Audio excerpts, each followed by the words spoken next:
Welcome again. We continue with the linguistics between that is the similarity of the words that are found in Hebrew and the words that are found in Kaonde as a case study as we continue. Hallelujah. So in ancient Hebrew, the letter for water was like waves, like that. That's a word for water. That's how it was written in the ancient Hebrew, not modern Hebrew. And that word, which is like the WW, that word is called mem. This one is called mem. That's what it's called in Hebrew. And which stands for water. It stands for water waves. And in Kaonde, it is called Nema. Nema, meaning water. So you can see how the ancient Hebrew really could resonate with the Kaonde even in words, even in meaning. You can see this for yourself. So let us go on. Let me talk about the Lord's people. The Lord spoke to me that I need also to talk about some few languages, but I'm just diverting slightly from the Kaonde and I talk about these other tribes so that I can improve a point of some sort, because the Lord spoke to me to mention it. The Lozi and Chewa people have got the word. They've got the word which they've got the words which where are we? Let me write it down on this board. They've got the words such as nya, nyati, that these are our friends from South Africa, Eastern Province. They've got words like nya, nyati. The Lozis have got words like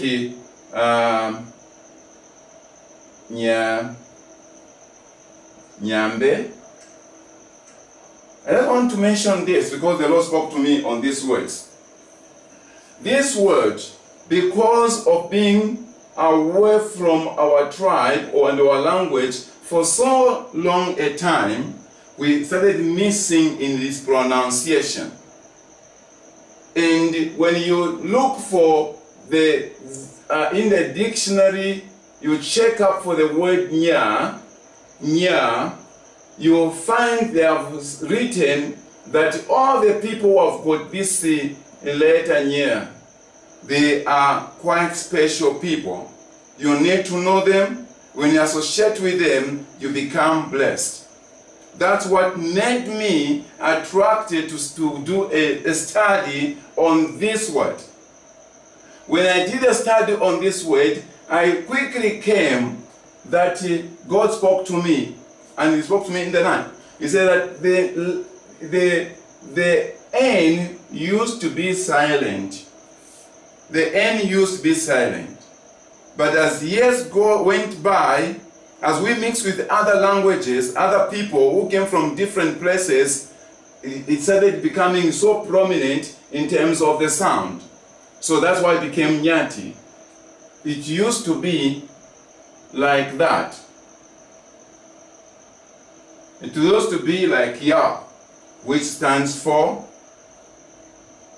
Jehovah. So that used to be Jehovah. So that's why you find for the Lozis, their God is called Nyambe. It's called Nyambe. This word standing for the same as original. Original. So which means Jehovah or Yahweh is original. So, or is prime, is the truth, is God. That's what it means. So when they call Nyambe, they mean God, the supreme God. That's what it means. When they say Nyati, they mean Jehovah. So I can talk about quickly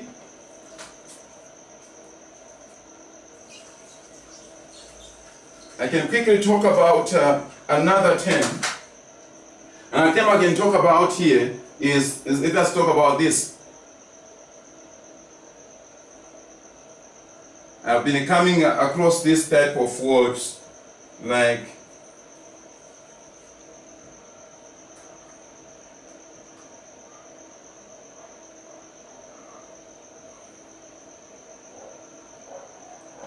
from Eastern, like Nyatando, which means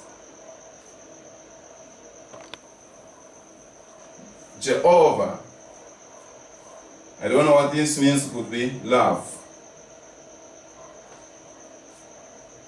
Which means Jehovah is love. So it means, therefore, people who have got this are Israelites.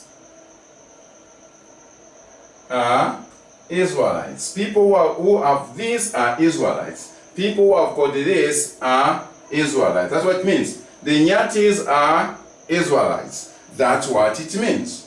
So that's what I wanted to prove here. So therefore, a good number of people that are found in South Africa, southern part of Africa, they are Israelites. Just as the Bible says in the book of Zephaniah, chapter 3, we can start from verse 1 going down, that I will come and stay with my people who are beyond the rivers of Ethiopia. Beyond the rivers of Ethiopia, that is Central Africa and Southern Africa.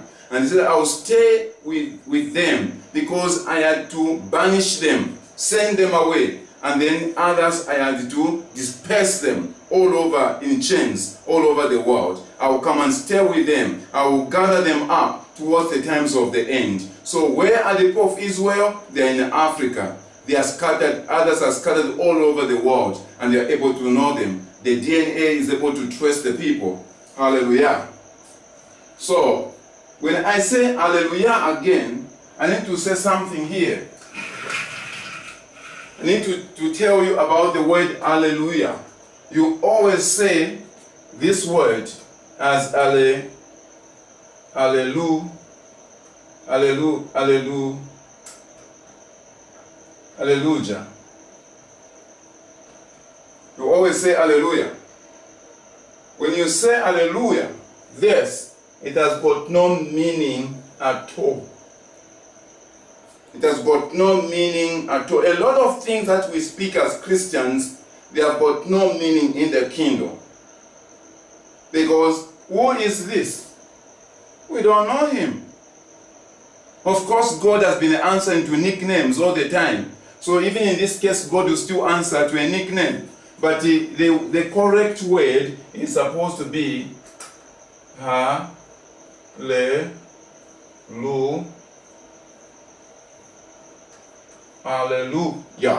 which is praise. Which is praise Jehovah. Praise Jehovah. That's what it means. So this sound must be heard when you speak that.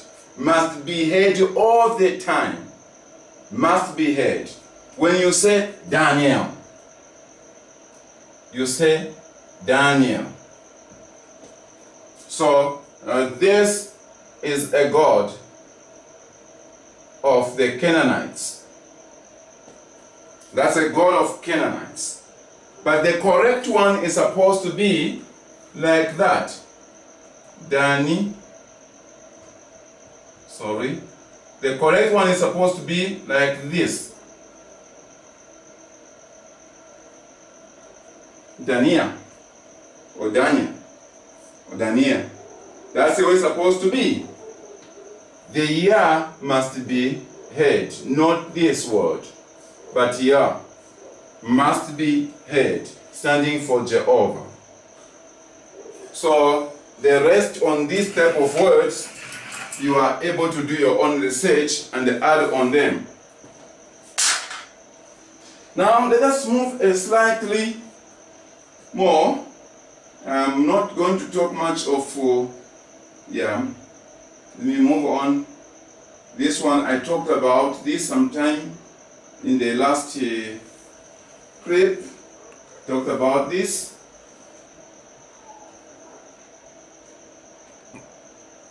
Talked about that. This what I've just been talking about.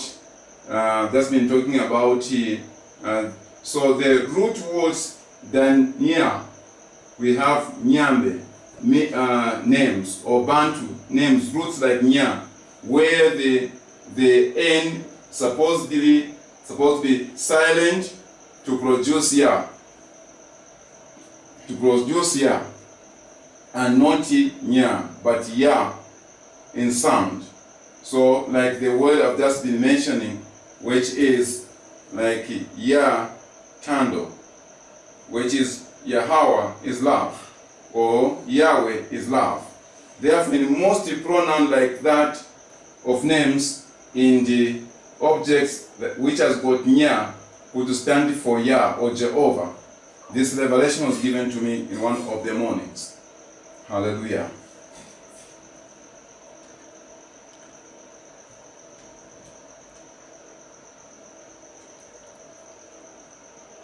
Then, okay.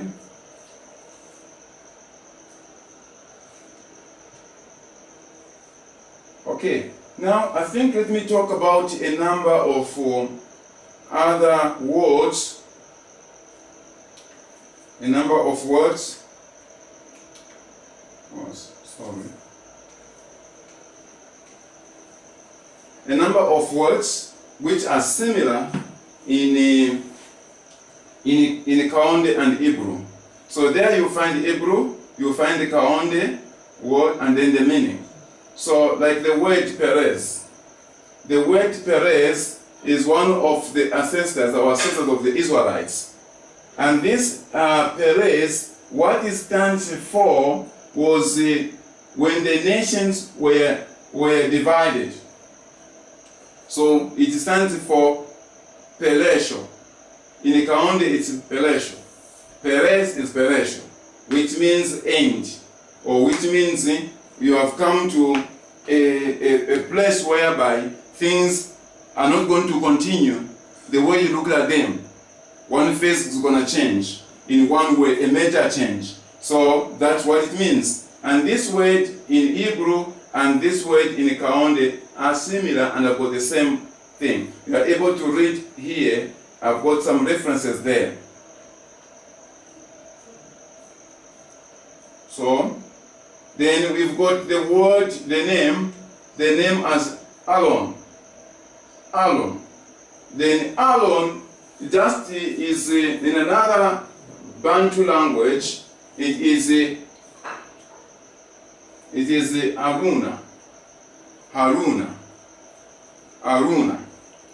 Aruna in Kaonde is Wabula. Aruna. Aruna Aaron. This is Aruna is a language in South Africa. I think even eastern provinces of Zambia. It means a person without inheritance. Him who has got no inheritance. And the Aaron of the Bible was a priest, and of the tribe of Aaron, they were not given any inheritance or land.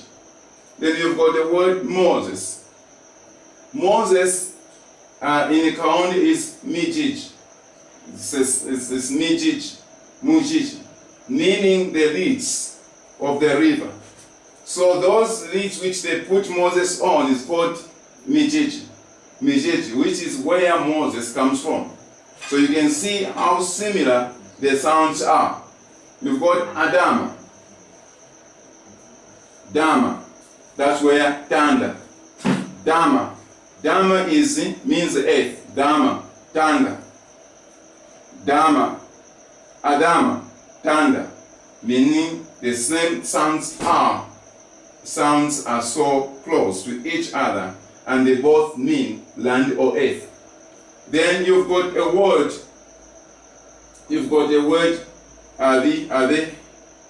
Adi.